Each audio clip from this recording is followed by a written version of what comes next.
Chances are, if you clicked on this video, you probably know who Bob Ross is. Or you're curious about him. Or maybe you just clicked on this accidentally. Who am I to know? Well, hi, I'm Lenny, and welcome to my tribute/informational video on Bob Ross, one of the nicest and most positive artists I've ever seen. Bob Norman Ross was born in Daytona Beach, Florida on October 29th, 1942, to Jack and Holly Ross.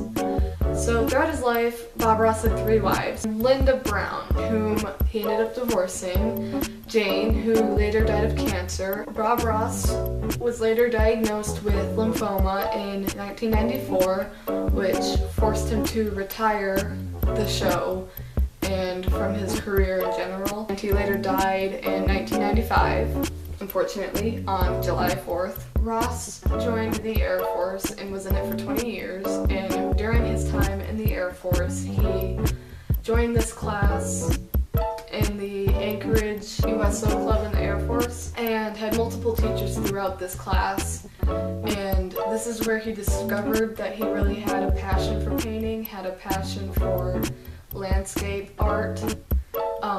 He disagreed with most of his teachers because his teachers were more into the abstract style, while Ross wanted to focus more on realism. And he said that they would teach you what made a tree, but they never taught you how to paint a tree. It was just one of the things that made Bob Ross who he was, though. During his time in the military, he was a bartender, and one of the shows that would play on the TVs was something called The Magic of Oil Painting, and the host was Bill Alexander. And in the show, Bill Alexander taught the technique of wet on wet painting, and Ross was interested by it and learned how to do it because it supposedly made paintings easier and faster to finish. And when Ross began to adopt and improve on wet technique, he ended up beginning to sell Alaskan landscape paintings by using that technique. Bob Ross ended up traveling to Florida to meet Bill Alexander, and he studied under him for a little while. He would go around, tour, he would just tutor people. By the time he went to study under Alexander, he had retired from the military because he felt that he had enough money from selling the paintings using the wet on wet techniques that he had learned from Alexander. During his travels, a woman named Annette Kowalski noticed his potential and his talent and decided to invest in him. So we don't really know what effect that had. It's really not clear how exactly he got the show started. We do know that it was filmed in a PBS studio in Missouri. The origins are unclear, but we know where it was filmed and what it was, the joy of painting. We all know that. So it's easy to tell when you see a Bob Ross painting. He always did landscapes, sometimes had some architectural elements, maybe had creatures, but he rarely, if ever, had human elements to it, like a figure. All of his paintings were very eye-catching and just interesting to look at. Some were colorful, some were more dim, some were just beautiful. I mean, all of them were beautiful, but some of them just really got your eye. When you look at what he made, you can see or almost feel the happiness and the positivity in that painting, because he was just always positive even when he might have made a mistake. Actually, that's how he inspired me, because he had that phrase, We don't make mistakes.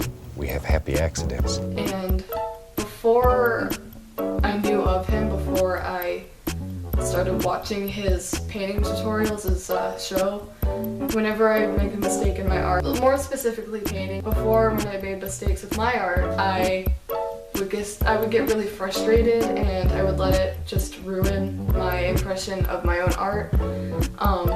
But after watching him, because I never really noticed him making any mistakes, but if he did, he would just somehow turn it into part of the painting like it was supposed to be there. So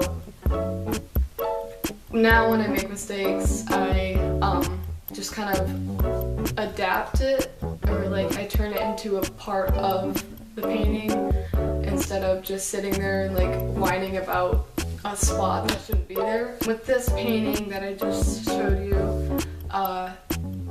the red spots weren't supposed to be there. They were actually not planned. I actually ended up just splattering more red paint onto the painting just so that I could like turn it into part of the painting. It doesn't really give it any more purpose or meaning or anything, but it ended up making the painting look cooler. So I learned about Bob Ross through memes and also friends who knew of him before I did. I know he's gone, which is unfortunate. Beneath all the memes that were made of him, he really sort of inspired the world to be more positive, to be more loving, to not let mistakes hinder you, but to see the mistake as a happy accident and learn from it, and also try to take advantage of it. So Bob Ross, in my opinion, is likely a very wonderful man.